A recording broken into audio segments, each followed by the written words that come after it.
अगला को बजर पर ऐसन भातार के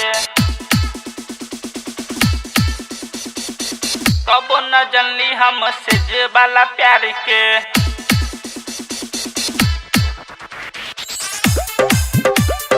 ऐसन भातार के भातार के वाला प्यार के राजा पटसोनी।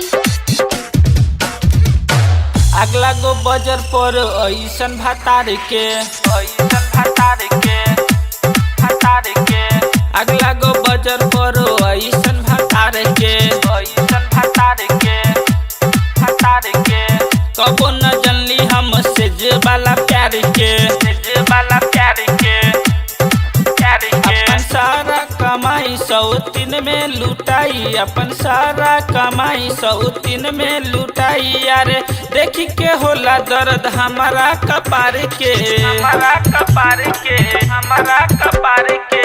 अगला गो बजर पर ऐसन भातार के ऐसन भातार के भातार के कबो न जनली हम से वाला प्यार के वाला प्यार के प्यार के ऐसन भातार के मिठू भातार के राजा पटसोनी। वाला प्यार के ऐसन भातार के। Music by Roshan Kumar.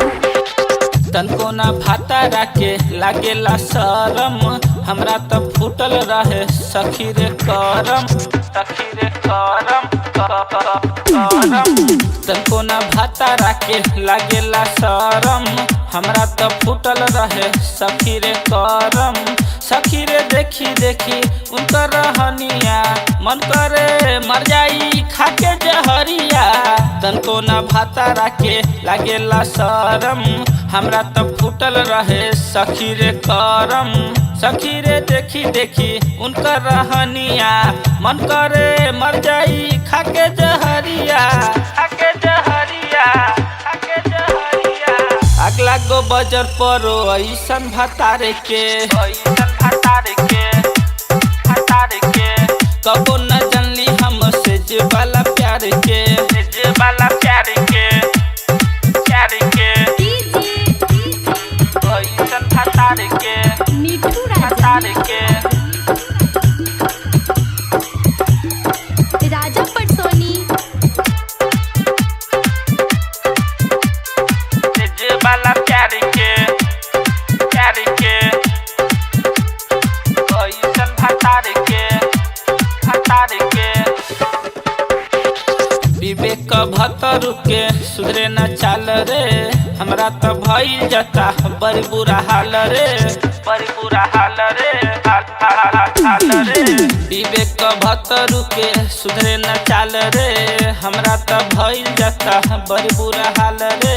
सखी रे रोतानी हम रोज रोज सैया के सेजिया पर जइयाई खोजे जइयाई खोजे जइयाई खोजे।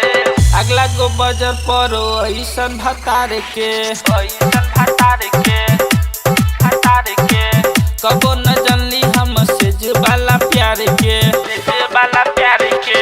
अगला गो बजर पर ऐसन भातार के ऐसन भातार के भातार के कबो न जनली हम से वाला प्यार के वाला प्यार के प्यार के। अगला गो बजर पर ऐसन भातार के ऐसन भातार के भातार के। अपन सारा कमाई सौतीन में लुटाई अपन सारा कमाई सौतीन में लुटाई यारे देखी के होला दर्द हमारा कपार के हमारा कपार के हमारा कपार के।